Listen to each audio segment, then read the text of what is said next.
अस्सलामुअलैकुम दोस्तों, मैं हूं आपका भाई मोहम्मद नदीम और आप देख रहे हो मेरा यूट्यूब चैनल कामा मुंडा। दोस्तों की हाल चाल है दोस्तों, साढ़े हुणे बारिश पई होने माहौल विखाना बहुत ही खूबसूरत विजिट कराना। तो अगर मेरी वीडियो दोनों चंगी लगे तो मेरे यूट्यूब चैनल को जरूर सबसक्राइब कराने। और सामने बैंटे खेड रहे हैं, वो भी दोनों माहौल विखाना करने।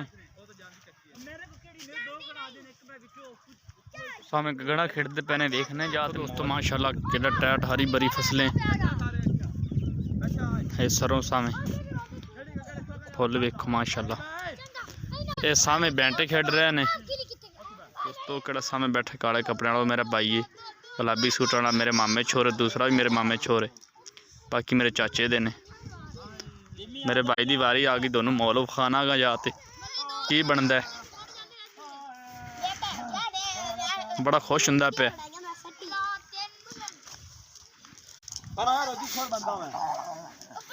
उम्मीद सट रहा है।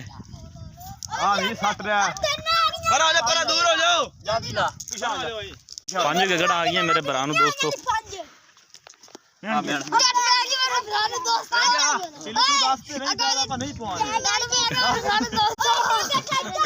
डंड पै गई दोस्तों। मेरे मामे छोर सत लै गया, बड़ा खुश होंदा पे। बड़ा दुख ही होना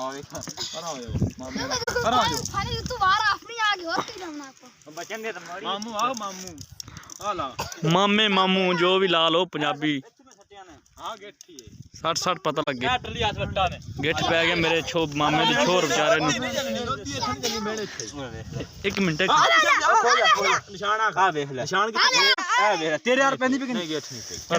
गिठ को नहीं पिया, बहुत खुश है, बड़ा खुश है जनाब। मैं 7 गगड़ा ने माहौल बड़ा टाइट है, बड़े खुश है, बड़े गगड़ा खेलते पे हैं, समझ आ गई ने।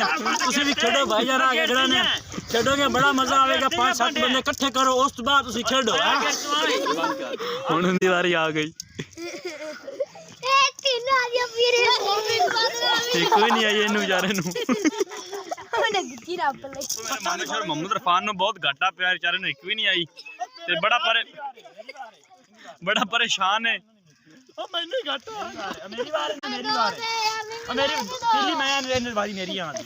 हाय मोहम्मद इरफान, क्या हाल है? सुनता नहीं पिया।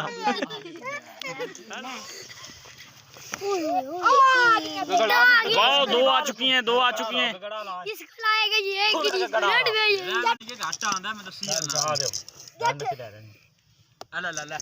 तो डांट नहीं पड़ी।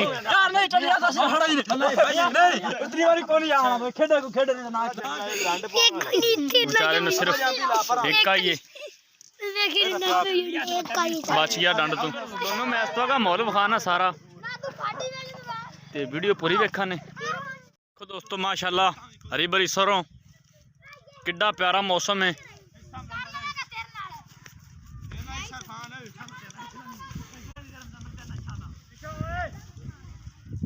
चेक करिए मेरी भी जीवा माशाल्लाह, बहुत खूबसूरत रिजल्ट है माशाल्लाह। ये देखो दोस्तों,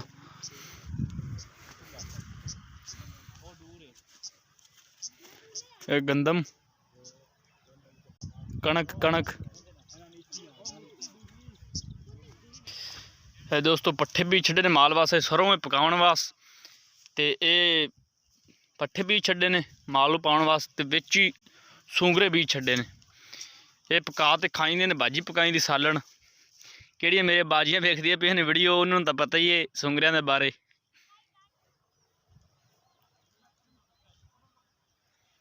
ये सूंगरे ने दोस्तों, सारे सूंगरे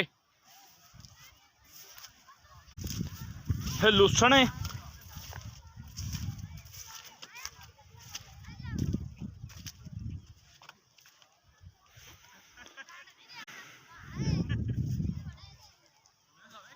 ये देखो दोस्तों, गंदम ही गंदम अगा तक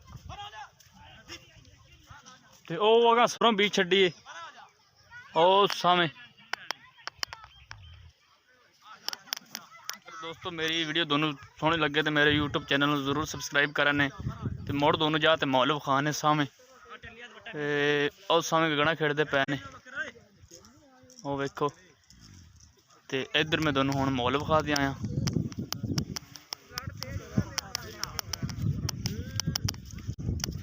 तो सामने एक और आंदा पे गगड़ा खेडन। ਉਹਦਾ ਨਾਂ ਸ਼ਰੀਫ ਜੋਇਆ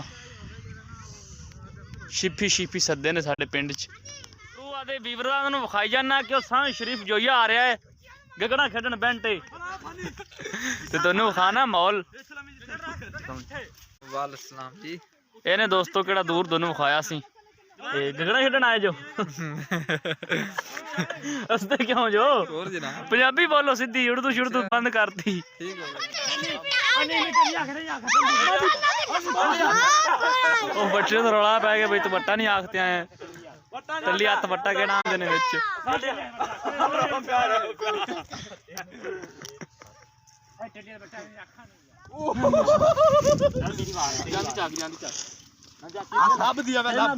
ਦੋਸਤੋ ਅੱਜ ਦੀ ਮੇਰੀ ਵੀਡੀਓ ਤੁਹਾਨੂੰ ਕਿਵੇਂ ਦੀ ਲੱਗੀ? ਅਗਰ ਮੇਰੀ ਵੀਡੀਓ ਤੁਹਾਨੂੰ ਸੋਹਣੀ ਲੱਗੀ ਹੋਵੇ ਤਾਂ ਇਹਦੀ ਹੋਰ ਵੀਡੀਓ ਵੇਖਣ ਵਾਸਤੇ ਮੇਰੇ YouTube ਚੈਨਲ ਕੰਮ ਹੈ ਮੁੰਡੇ ਨੂੰ ਜ਼ਰੂਰ ਸਬਸਕ੍ਰਾਈਬ ਕਰਾਂ। ਤੇ ਅਗਲੀ ਵੀਡੀਓ ਤੱਕ ਅੱਲਾ ਹਾਫਿਜ਼, ਬਾਏ ਬਾਏ।